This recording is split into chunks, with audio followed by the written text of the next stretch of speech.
Hello बच्चों, so let's understand the question first. The question says pyrolusite is MnO2 and used for preparation of KMnO4. Steps are okay.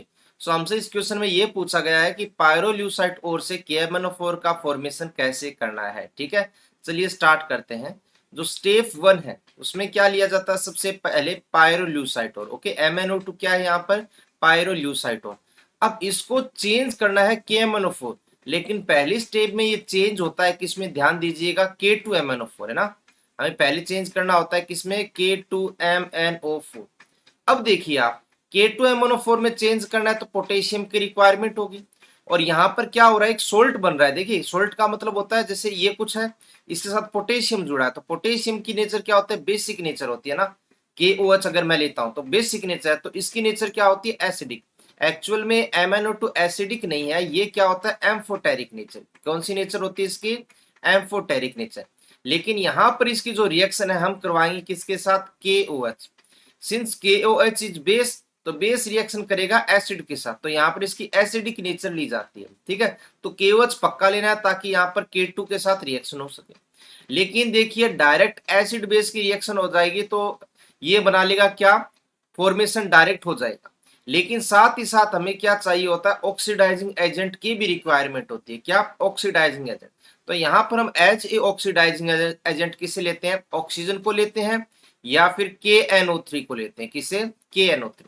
के oxygen तो oxidising agent होता है, KNO3 कैसे, KNO3 को अगर हम यहाँ पर हीट करेंगे, फ्यूज करेंगे, तो उस केस में क्या होगा, यहाँ से ऑक्सीजन निकलेगी तो वो भी यूज हो सकती है। देखिए हम चाहे तो KOH प्लस O2 ले सकते हैं, हम चाहे तो KOH प्लस KNO3, क्योंकि KNO3 ले गए, पोटेशियम भी एक्स्ट्रा मिल गया और ऑक्सीजन मिल गए, दो दो काम हो गए। और डायरेक्ट ऑक्सीजन लेते हो तो आपका सस्ता काम हो जाए, क्योंकि और कुछ लफड़ा नहीं पड़ेगा, केवल ऑक्सीजन लेना है, ऑक्सीडाइजिंग एजेंट का काम करना है। सो इस तरीके से यहाँ पर K2MnO4 का फॉर्मेशन होता है। और K2MnO4 को क्या बोलते हैं, बोलिए, पोटेशियम क्रोमेट। क्या होता है इसका नाम, सॉरी सॉरी, क्रोमेट नहीं, मैग्नेट। ओके, सो यहाँ पर ये क्या है, पोटेशियम मैग्नेट है। ठीक है, पोटेशियम मैग्नेट। और साथ ही साथ इसका जो कलर होता है वो क्या होता है, ग्रीन कलर ये कंपाउंड हमें मिलता है। ठीक है, पहली स्टेप आई थिंक आपको क्लियर होगी कि KOH के साथ में O2 या KNO3 लिया जाता है। सेकंड स्टेप में क्या होगा, सो सेकंड स्टेप में देखिए यहाँ पर K2MnO4 है, K2MnO4 का मतलब मैं यहाँ पर ले लेता हूँ सेकंड स्टेप में MnO4। Okay, MnO4 2 minus. अब MnO4 2 माइनस को चेंज करना है किसमें, MnO4 माइनस। ये पोटेशियम मैग्नेट है, ये पोटेशियम पर मैग्नेट है, तो एक तरीके से यहाँ पर ऑक्सीडेशन किया जा रहा है। कैसे, यहाँ पर ये +6 में है, यहाँ पर +7 में, तो यहाँ पर देखिए 3-4 स्टेप से फॉर्मेशन हो जाता है KMnO4 का।